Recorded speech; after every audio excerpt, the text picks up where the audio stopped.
तो नमस्कार दोस्तों, स्वागत है आप सभी का मेरे इस चैनल पर एनालिसिस विद अभिषेक में। आज हम लोग बात करने वाले हैं बांग्लादेश के प्रेजेंट क्राइसिस की। वर्तमान में जो राजनीतिक भूचाल, जो भूकंप जो बांग्लादेश में आया है, उसके बारे में आज हम बात करने वाले हैं। तो जैसा कि आप देख सकते हैं इस मैप में, बांग्लादेश जो है चारों तरफ से जो है भारत से घिरा हुआ है।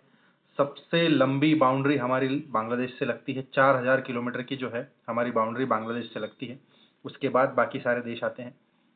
और सबसे बड़ी जो स्टेट जो है वेस्ट बंगाल, उसकी लगभग 2000 किलोमीटर की बाउंड्री, तो 4000 में से 40 से 50% बाउंड्री जो है वेस्ट बंगाल से लगती है। तो अगर बांग्लादेश में कुछ भी उथल पुथल होता है तो भारत में उसका असर दिखता है। तो ऐसा अब कहा जा रहा है कि अगर ज़्यादा सिचुएशन आउट ऑफ कंट्रोल होती है बांग्लादेश में, तो वहाँ से जो है, चाहे माइनॉरिटी ग्रुप्स हों, चाहे हिंदू हों और अदर ग्रुप्स हों, वो भारत में पलायन कर सकते हैं। तो देखने वाली बात होगी कि आगे, अभी तो ये इशू जो है डेवलपिंग स्टेज पे है। तो आज हम चर्चा करेंगे कि वर्तमान में ऐसा क्या हुआ कि जो देश, जो राजनीतिक स्थिरता भी थी, जहाँ पर अभी लगभग 5 से 6 महीने पहले जो है चुनाव हुए हैं और आवामी लीग पार्टी जो है सत्ता में आई थी, शेख हसीना प्राइम मिनिस्टर बनी थी, जिसकी आर्थिक स्थिति काफ़ी अच्छी थी और भारत से भी अच्छी जो है जीडीपी ग्रोथ बांग्लादेश की रही है। तो देखते हैं कि ऐसा अचानक से क्या हुआ कि वहाँ की प्राइम मिनिस्टर को 40 मिनटों के भीतर जो है आर्मी ने कह दिया कि भैया आप देश छोड़ करके चले जाओ, और वो देश छोड़कर उनको जाना पड़ा। तो अगर वर्तमान की बात करें दोस्तों, तो शेख हसीना जो है आवामी लीग की पार्टी की जो है प्रेसिडेंट भी हैं और प्रधानमंत्री भी थी बांग्लादेश की। 2009 में 2008-9 में जब चुनाव हुए थे तो शेख हसीना प्राइम मिनिस्टर बनी थी। तो तब से लेकर वो अब तक 2024 तक, कल तक यानी कि वो प्राइम मिनिस्टर थी। तो अभी ताज़ा घटनाक्रम तो ऐसा चल रहा है कि बांग्लादेश में जो है अब केयर टेकर गवर्नमेंट बनेगी और उसका कोई हेड बनेगा। कोई ना कोई हेड बनना है। आर्मी अब पीछे से डिक्टेट करेगी, केयर टेकर गवर्नमेंट बनाएगी और हो सकता है कि आने वाले समय में चुनाव भी हो और न भी हो। देखते हैं क्या होगा। लेकिन अभी वर्तमान की बात करें, ऐसा क्यों हुआ? तो 2009 से शेख हसीना प्राइम मिनिस्टर थी और 2024 में जनवरी में जब चुनाव हुए तो अगेन जो है लगभग थंपिंग मेजोरिटी के साथ जो है शेख हसीना जो है वो प्रधानमंत्री वापस बनी। अभी जो जनवरी जो गया है 2024 में, वापस चुनाव हुए थे, चौथी बार जो है वो प्राइम मिनिस्टर बनी। तो थंपिंग मेजोरिटी से आई वो। और उनके आने के बाद सबसे बड़ा जो पहला बवाल जो शुरू हुआ, जो जून के महीने से शुरू हुआ, वो था रिजर्वेशन के कोटा को लेकर के। रिजर्वेशन के कोटा को लेकर के, जैसे आप सब जानते हैं कि हमारे भारत देश में भी रिजर्वेशन मिलता है, आरक्षण मिलता है। बहुत सारे जातीय समाजों को सामाजिक और राजनीति, जो सामाजिक और शैक्षणिक तौर पर जो पिछड़े वर्ग हैं, उनको आरक्षण मिला हुआ है, चाहे एससी एसटी हो, चाहे ओबीसी हो। तो ऐसे ही बांग्लादेश में आरक्षण भी दिया जाता है, लेकिन उसका जो कंपोजिशन है, किन किन को वो आरक्षण दिया जाता है, ज़रा मैं आपको बता दूं। तो एक आरक्षण मिलता है फ्रीडम फाइटर्स को, एक है एथनिक माइनॉरिटीज को, ट्राइबल ग्रुप्स को, जो आदिवासी ग्रुप्स हैं, और डिसेबल्ड पर्सन यानी कि विकलांग, दिव्यांगों को। और इसके अलावा और भी हैं आरक्षण, छोटे छोटे ग्रुप्स को मिलता है, बहुत सारों को। तो जो अभी रिसेंट में जो एजिटेशन हुआ दोस्तों, जिसमें आपने बार बार एक शब्द सुना होगा, कोटा के खिलाफ, रिजर्वेशन कोटा के खिलाफ स्टूडेंट का प्रोटेस्ट। स्टूडेंट का विरोध मूल रूप से था फ्रीडम फाइटर्स को जो आरक्षण दिया जा रहा है। जो फ्रीडम फाइटर्स थे उनको जो आरक्षण दिया जा रहा था, उसका विरोध मूल रूप से जो है वो स्टूडेंट्स कर रहे थे, बांग्लादेश के स्टूडेंट्स। अभी फ्रीडम फाइटर्स कौन है? ये वो फ्रीडम फाइटर्स हैं जिन्होंने बांग्लादेश की आज़ादी के समय, यानी कि 1970 में अगर हम बात करें, तो 1970 में शेख मुजीबुर रहमान के साथ जो है कंधे से कंधा मिलाकर बांग्लादेश की मुक्ति वाहिनी बनी थी और वेस्ट पाकिस्तान और ईस्ट पाकिस्तान में झगड़ा हुआ। और उसके बाद बांग्लादेश 1971 में जो है वो एक नया राष्ट्र बना। तो वो जितने भी क्रांतिकारी लोग थे, जिन्होंने पाकिस्तानी आर्मी की यातनाएं झेली थी, उनसे संघर्ष किया था, उनसे स्ट्रगल किया था, और उनके परिवार के लोगों को मारा गया था, वो सभी लोग जो हैं शेख मुजीबुर रहमान के साथ थे। तो जब 1971 में बांग्लादेश बना और शेख मुजीबुर रहमान जो है बांग्लादेश के प्रेसिडेंट बने, पहले प्रेसिडेंट बने, तो उन्होंने जो है सबसे पहले जो है फ्रीडम फाइटर्स को जो है, जो उनके साथ कंधे से कंधा मिलाकर जो लड़े थे, उनको आरक्षण दिया। कहाँ पर? सरकारी नौकरियों में।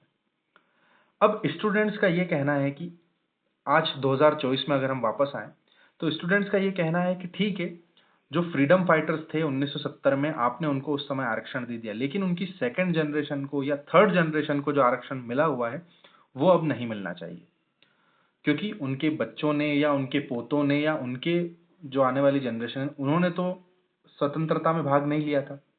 भाग जिन्होंने लिया था, आपने उनको आरक्षण दे दिया, उन्होंने इसका इस्तेमाल भी कर लिया, अब इसको आरक्षण को खत्म कर दीजिए।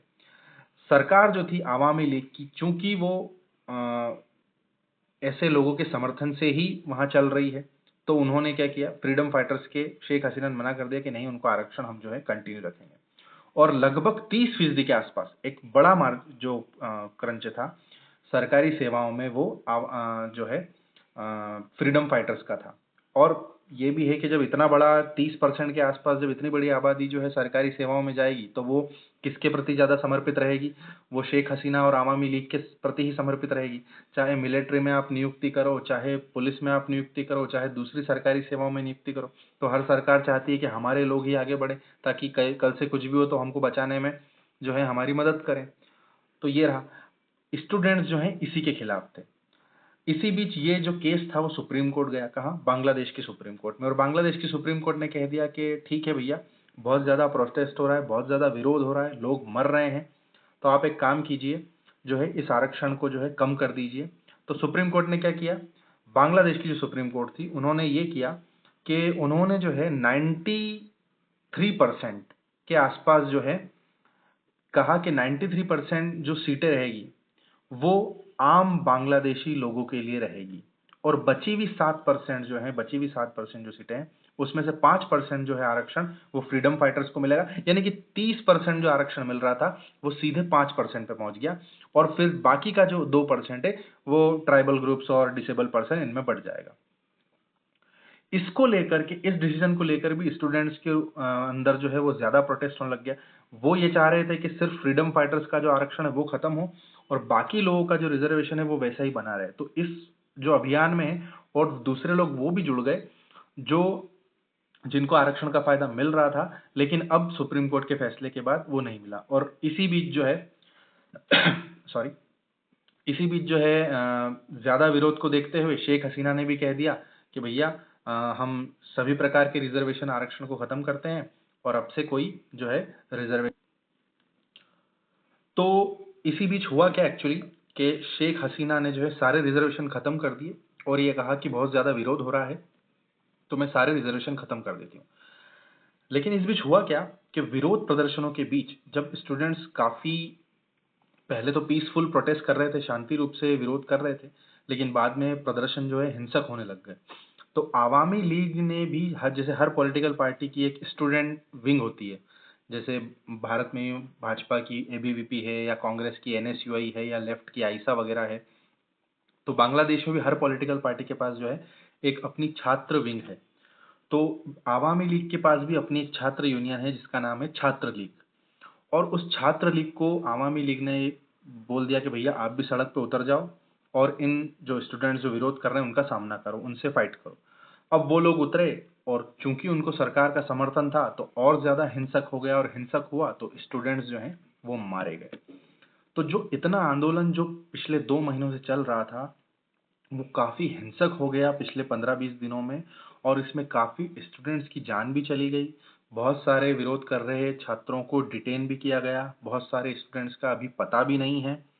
तो ये डिमांड ये है कि अब भैया वो उन स्टूडेंट्स, जो इतने सारे स्टूडेंट्स जो मरे पिछले 10-15 दिनों में, लगभग 250-300 के आसपास स्टूडेंट्स जो हैं लापता हैं, बहुत सारे मरे हैं उसमें, बहुत सारे पुलिसकर्मी जो हैं मरे हैं। तो इस तरह के विरोध को देखते हुए स्टूडेंट्स का एक सिंगल पॉइंट एजेंडा हो गया पिछले सप्ताह भर में कि शेख हसीना जो गवर्नमेंट है उसको अब जाना होगा। जो गवर्नमेंट 6 महीने पहले चुन के आई थी, स्टूडेंट्स का कहना था कि भैया इतनी वायलेंट गवर्नमेंट जो हम पे हिंसा कर रही है उसको अब जाना होगा। और उनका एक सिंगल पॉइंट एजेंडा बन गया 5 अगस्त की कल के दिन में, कि एक उन्होंने आह्वान किया कि ढाका में सारे स्टूडेंट्स को इकट्ठा किया, और कहा कि प्राइम मिनिस्टर के घर को हमको घेराव करना है। और कल वही हुआ कि प्राइम मिनिस्टर के घर का घेराव हुआ, और आप सभी जानते हैं कि उसके पहले जो है मिलिट्री ने उनको निकाल दिया, वरना कुछ भी हो सकता था, उनकी जान को खतरा भी था। अब ये तो हुआ इसका एक एंगल। कि अचानक से इस तरह का कुछ हुआ, रिजर्वेशन जो एक चल रहा था उसमें इतना बवाल हुआ कि प्रधानमंत्री को देश छोड़कर जाना पड़ा। अब मूल रूप से अगर हम थोड़ा इसके पीछे जाएं, तो बांग्लादेश की राजनीति में मुख्य रूप से दो पॉलिटिकल पार्टीज जो हैं वो मुख्य रूप से है। एक है आवामी लीग और दूसरी है बांग्लादेश नेशनलिस्ट पार्टी। उसके पहले मैं आपको थोड़ा और पीछे ले जाऊं तो 1971 में जब शेख मुजीबुर रहमान जब बांग्लादेश के प्रेसिडेंट बने थे, तो वो 1971 में बने और 1975 तक रहे, लगभग 3 साल। और 1975 में मिलिट्री जो बांग्लादेश की जो मिलिट्री थी उसका एक बड़े वर्ग जो था शेख मुजीबुर रहमान का विरोधी था।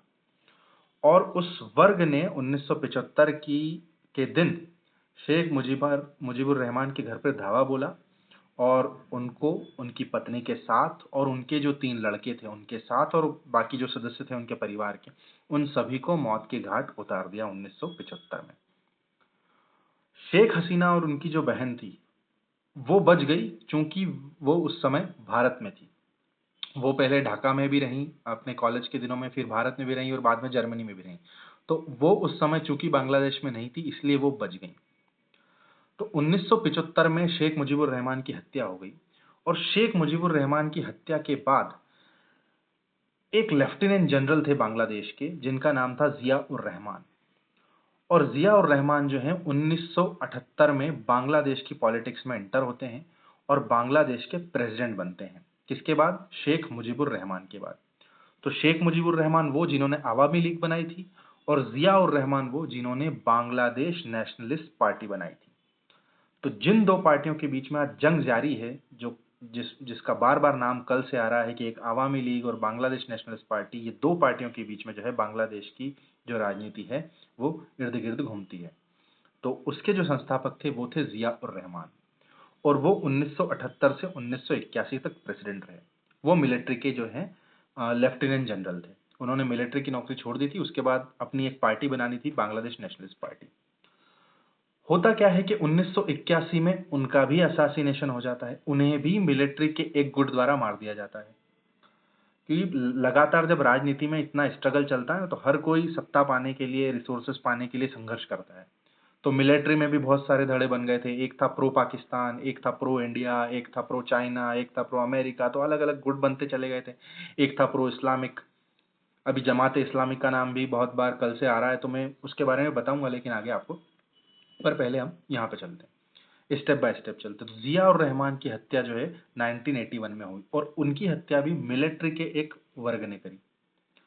तो 1981 में जब बांग्लादेश नेशनलिस्ट पार्टी के प्रेसिडेंट जिया और रहमान की हत्या हो गई, तो उसके बाद उनकी हत्या के बाद जो है प्रेसिडेंट बनाया गया अब्दुस सत्तार को।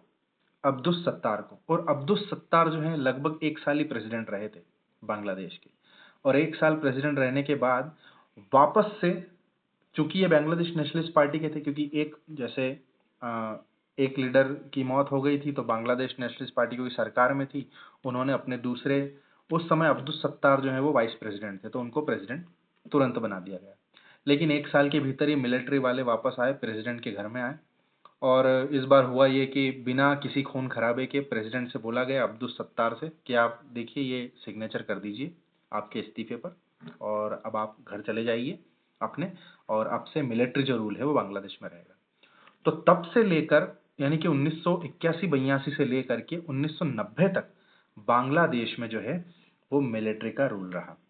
और मिलिट्री का रूल रहा यानी कि हुसैन मोहम्मद इरशाद इनका नाम था, जिन्होंने अब्दुस सत्तार को हटाया था और वो खुद जो है बांग्लादेश के प्रेसिडेंट बन गए थे। तो 1983 से लेकर 1990 तक लगभग एक तरह से हम कह सकते हैं कि मिलिट्री का रूल जो है बांग्लादेश में रहा।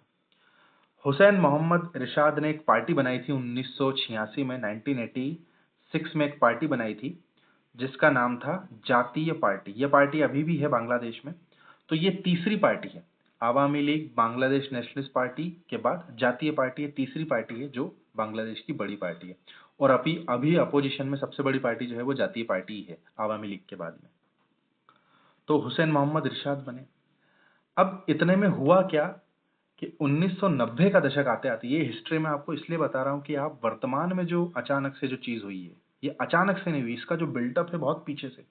तो अगर आप बांग्लादेश की हिस्ट्री को देखेंगे, बांग्लादेश की राजनीतिक यात्रा को देखेंगे, तो आप समझ पाएंगे कि वो किस तरह से आगे बढ़ा है और क्या क्या हुआ है, और आज के कंटेक्स्ट को आपको समझने में ज़्यादा आसानी होगी।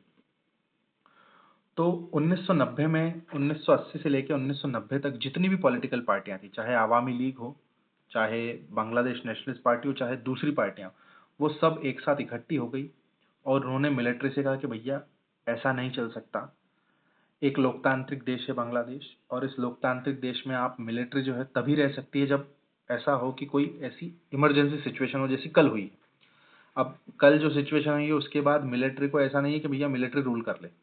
वैसे तो मिलिट्री रूल कर सकती है, वो अपना प्रेसिडेंट बनाना चाहें बना लें या खुद बन जाएं, कोई बड़ी बात नहीं, इस्लामिक देशों में कोई नया नहीं है।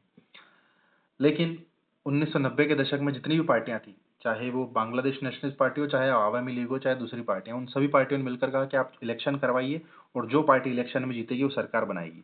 तो 1990 में बांग्लादेश में इलेक्शन हुए और उसके बाद जो है बांग्लादेश की जो सत्ता है वो आई बांग्लादेश नेशनलिस्ट पार्टी के पास, और उसकी प्रथम प्रधानमंत्री बनी खालिदा जिया।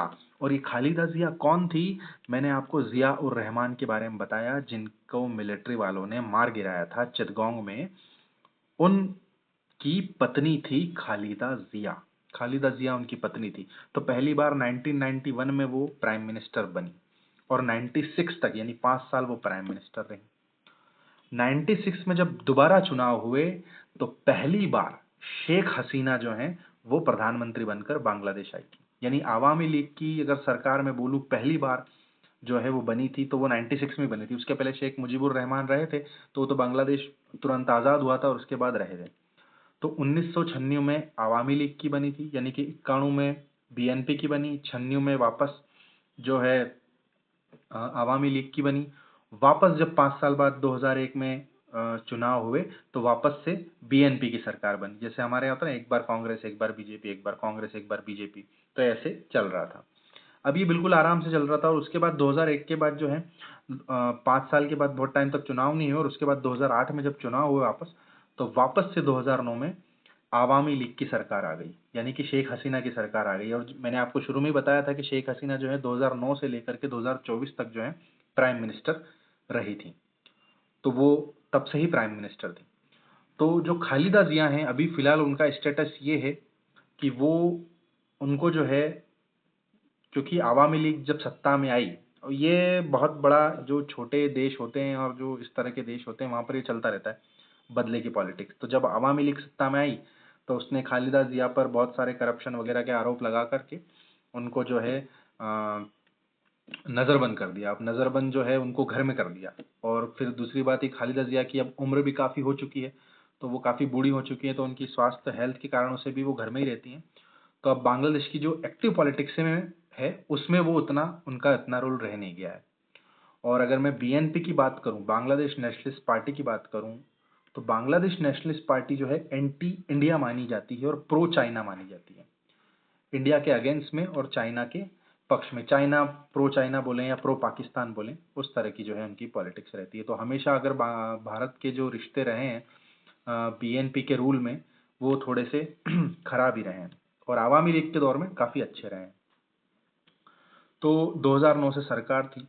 अब एक्चुअली अगर हम देखें अभी वर्तमान में, अगर हम परिस्थितियों को देखें, तो बीएनपी के कुछ लीडर, जैसे अब चूंकि आवामी लीग की सरकार जो है अब लगभग ऐसा माना जा रहा है कि जाएगी, और बांग्लादेश नेशनलिस्ट पार्टी या दूसरी जो पार्टियां हैं, अदर पार्टियां हैं, वो सरकार बनाने का उनको मौका मिल सकता है, या केयर टेकर गवर्नमेंट बनेगी, या मिलिट्री जो है बिना चुनाव के तो गवर्नमेंट बना नहीं सकती, तो केयर टेकर गवर्नमेंट बनेगी।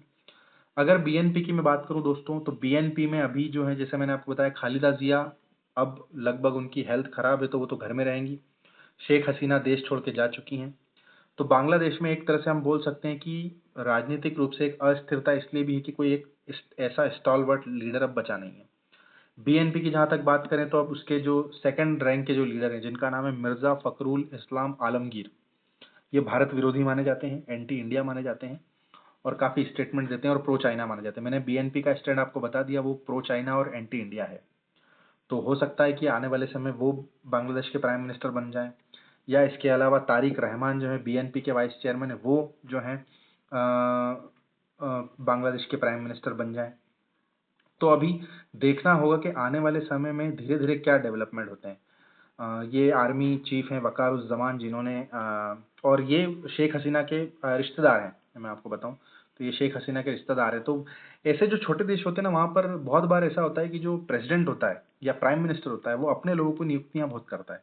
तो आम लोग जो होते हैं इसके अगेंस्ट में होते हैं कि भैया इन्होंने तो अपने ही लोग इकट्ठे कर लिए। पाकिस्तान में भी ये होता है, ईरान में या दूसरे जो अदर कंट्रीज है जहाँ पर मिलिट्री रूल है खास करके, या जहाँ पे ऐसे डिक्टेटरशिप है, तो वहाँ क्या होता है कि कुछ 50-100 परिवार इकट्ठे हो जाते हैं और वो अपने लोगों को ज्यादा नियुक्तियां देते हैं।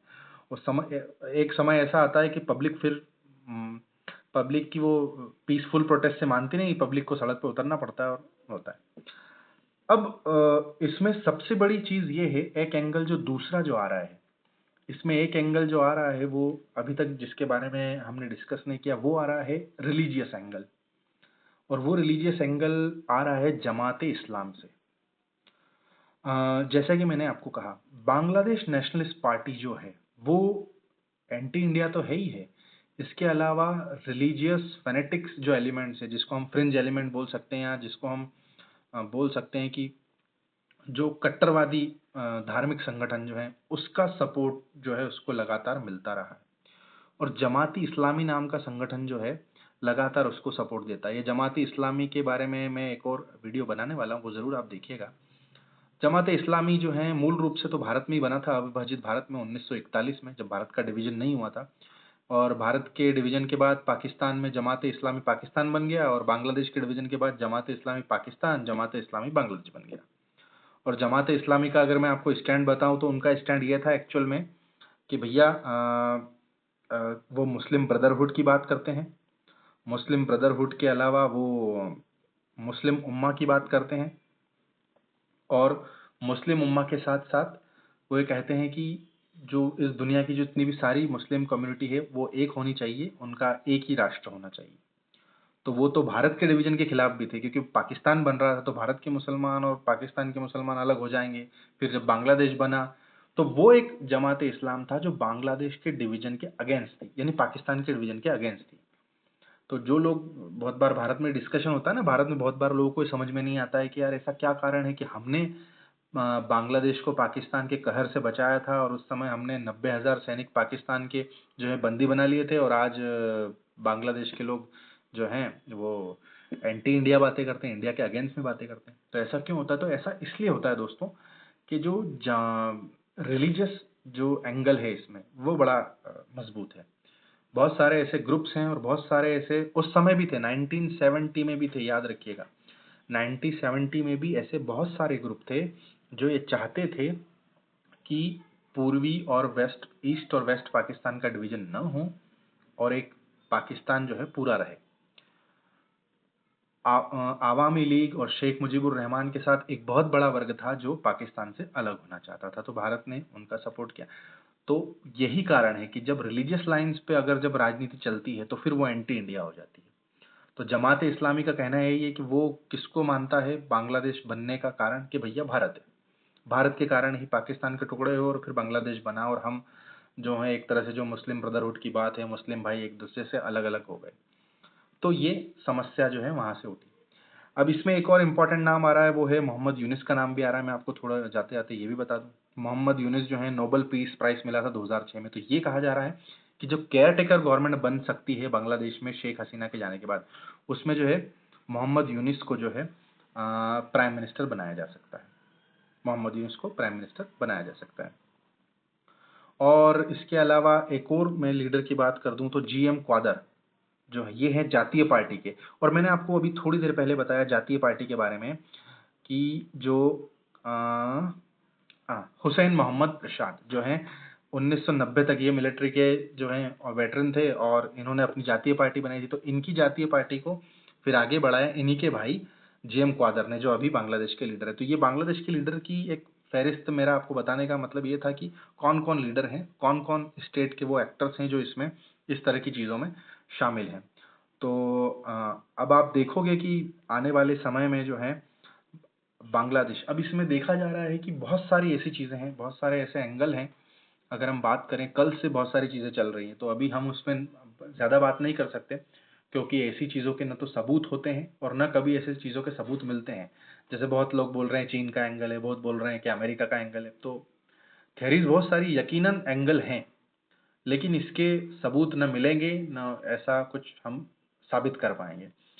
तो बहुत सारी चीज़ें हैं, अभी इसमें डेवलपिंग स्टेज पे मामला है। भारत ने भी अभी दिया है शेख हसीना को रुकने का, और कहा गया है कि, कहा जा रहा है कि लंदन में, हो सकता है कि लंदन में अब वो यहाँ से रहें और वहाँ से जो है अपनी पॉलिटिकल जो है एक्टिविटीज़ करें। होने में कुछ भी हो सकता है। बहुत सारे लोग कह रहे हैं कि भैया अब शेख हसीना की वापसी नहीं होगी, लेकिन इतना ये है भी नहीं। जैसे आप देखोगे पाकिस्तान में वापस से जो है नवाज शरीफ की वापसी होगी बहुत सालों बाद, तो ये भी हो सकता है कि शेख हसीना की वापसी हो जाए। हो सकता है कि अभी 3-4 महीने बाद चुनाव हो और आवामी लीग वापस से सत्ता में आ जाए, कोई बड़ी बात नहीं है, बांग्लादेश नेशनल पार्टी ना आ पाए। होने में कुछ भी हो सकता है, क्योंकि आवामी लीग की जो जड़ें हैं वो बांग्लादेश में काफ़ी मजबूत हैं, बीएनपी से भी मजबूत हैं। अच्छा, समस्या ये है कि पिछले 15 सालों 20 सालों में जो सरकार जो शेख हसीना की चल रही थी, वो इतनी अ, थोड़ी डिक्टेटर तरीके से चल रही थी, तो इसलिए भी स्टूडेंट्स का गुस्सा था। तो आने वाले समय हम देखेंगे कि आगे डेवलपमेंट क्या रोल रहता है, भारत का इसमें क्या रुख रहता है, पाकिस्तान का क्या रुख रहता है, और आने वाले समय में देखेंगे। अच्छा, फॉरेन पॉलिसी के अगर एंगल से बात करें तो थोड़ा हमें चिंतित होने की बात ज़रूर है, क्योंकि आप देखोगे कि इंडिया का जो ये मैप है, इंडियन सब कॉन्टिनेंट की बात करें या इंडियन के नेबर्स की बात करें, तो चाहे भूटान हो, भूटान को अगर हम छोड़ दें थोड़ी देर के लिए, तो नेपाल में भी प्रॉब्लम चल रहा है। वहाँ पर भी केपी शर्मा ओली, पुष्प कमल दहल प्रचंड, नेपाली कांग्रेस और कम्युनिस्ट पार्टी के बीच में लगातार कंटेंशन चलता रहता है, pro China pro India. Nepali Congress को प्रो इंडिया माना जाता है, बाकी कम्युनिस्ट वगैरह पार्टी जो है वो प्रो चाइना है। पाकिस्तान से तो हमारे रिश्ते सबको मालूम ही है, बात करने की ज़रूरत ही नहीं है। बांग्लादेश जो है बचा हुआ था, जो हमारा अच्छा अलाई था, शेख हसीना वहाँ पर वो जा चुकी हैं, और अब आगे क्या होगा हमको मालूम नहीं है। मालदीव्स में प्रो चाइना सरकार है, ठीक है, ये हमको मालूम है। पहले जो थी प्रो इंडिया थी, लेकिन अब प्रो चाइना है। अफगानिस्तान से आपको मालूम ही है तालिबान है, और श्रीलंका में क्राइसिस कंटिन्यूस जारी है।